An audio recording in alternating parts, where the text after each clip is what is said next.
If you've been on YouTube for as long as I have, wait, scratch that. If you've been on YouTube, period, then chances are you have stumbled across a certain type of video. That being, generic personal finance videos. And you've definitely seen them before because all it takes is to click on one of them and the next thing you know, your feed is flooded with videos such as how to manage your money like the 1%, 10 unsexy habits that save me serious money, like a lot, 9 passive income ideas, how I make 27K per week, 8 money habits that keep you poor, the habits that quietly made me a millionaire. I read 40 books on money, here's what will make you rich. When you get rich, tell no one. And every video I listed comes with dozens of variations that are made by different people but are essentially the same video. It's almost as if every personal finance YouTuber is lining up and taking turns to make the same video. Kind of like how in Marvel movies, all the funny characters have to take turns to say something funny. Hold on, before we advance the plot, I gotta say something funny real quick, cause I'm a funny character, you know. Wait up, I gotta say something funny too. Hey, I'm a funny character as well. I gotta say something funny too. I'm also a funny character. Now it's my turn to say something funny. Are you forgetting something? I'm a funny character too, you know, and I'm owed 2 minutes of screen time to make a funny remark.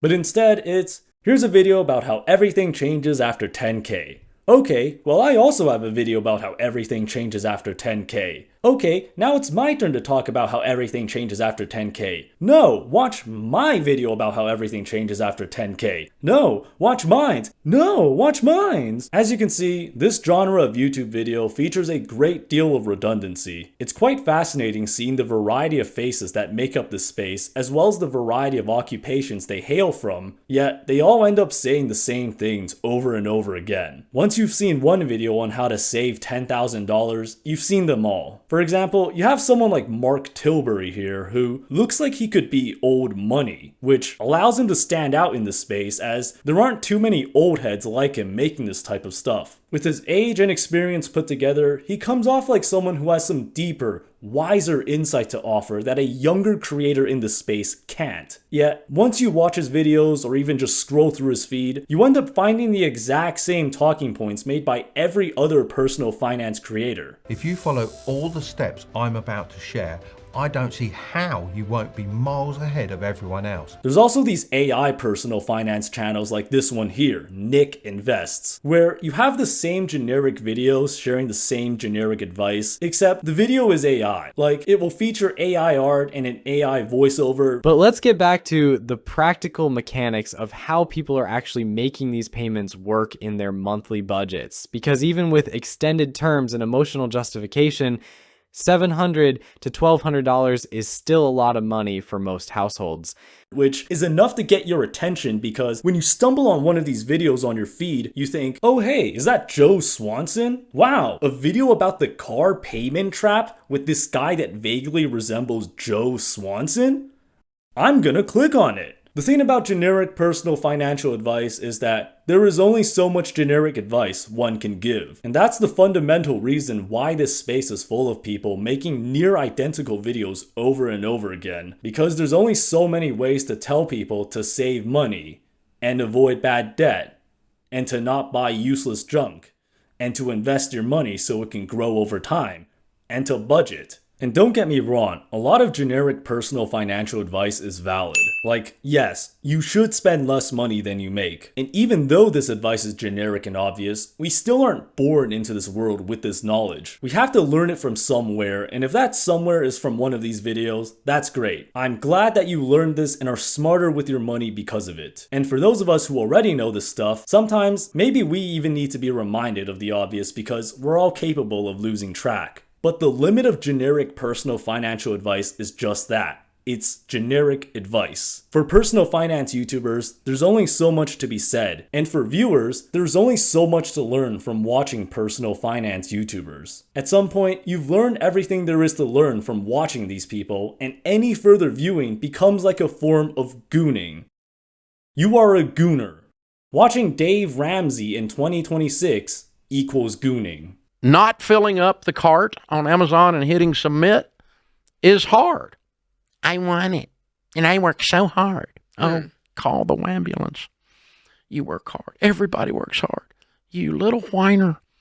Oh my God, that's the one that's inside of me. I'm a little drama queen. I work so hard. You don't work hard.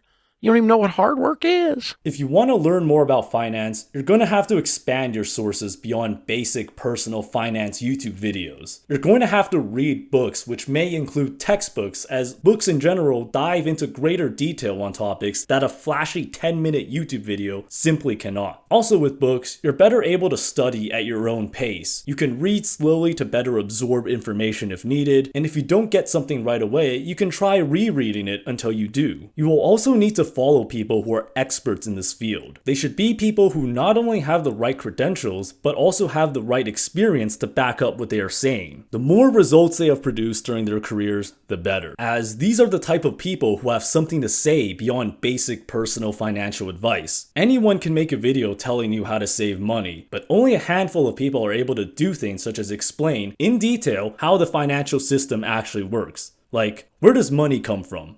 No, really. Where does it come from?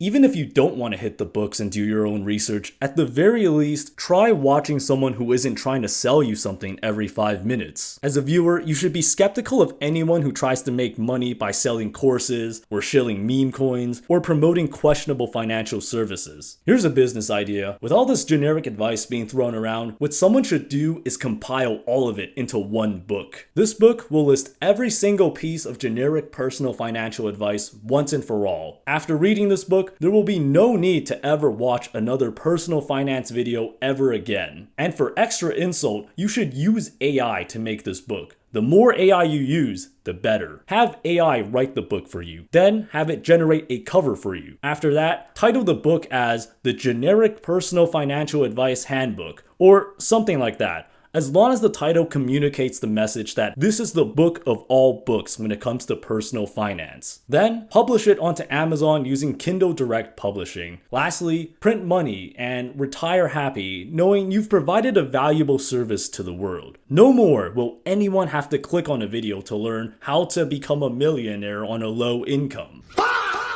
So, what's the point of this video? Is it just to dunk on people who make this type of content? Actually, no, I don't have nearly enough hate in my heart to do that. So instead, we're gonna end this video on a positive note by highlighting a takeaway from analyzing generic personal finance content. You see, I learned something today. And that takeaway is, you don't have to be profound to make content. Most people on this site do not have anything new to say, and yet they're still able to get views and build followings. Because for certain types of content, you're not expected to constantly say things that are new and unique. Instead, what matters is presentation. You need to make videos in a certain way to capture the attention of viewers, whether it be through documentary type videos, or commentary over gameplay footage, or raw unedited videos where you simply sit in front of the camera and speak from the heart, or podcast style videos where you're talking in a well-lit studio, or whatever this is where you have auto captions flashing on screen and you're dangling a lav mic in front of you like they're keys.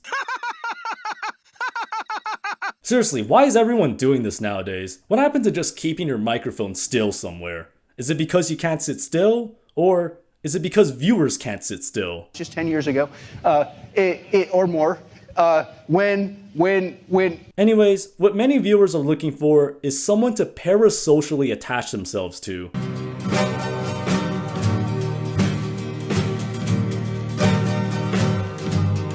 Viewers don't want to watch personal finance content from just anyone. They want to watch it from their preferred creator, even if that creator is just recycling pre-existing ideas. And the same goes for a variety of topics such as news, politics, entertainment, tech, fashion, etc. As an aspiring creator, your job is to consistently churn out content with a distinct style while exuding a likable personality that will get viewers hooked. You want to become the person they defer to on a certain subject. So for those of you who want to make content of your own but are worried that you might not be original enough, don't be. Go ahead and make it anyways, and along the way, you'll figure out ways to refine your content and distinguish yourself. For within our limitations, abundance can be found everywhere.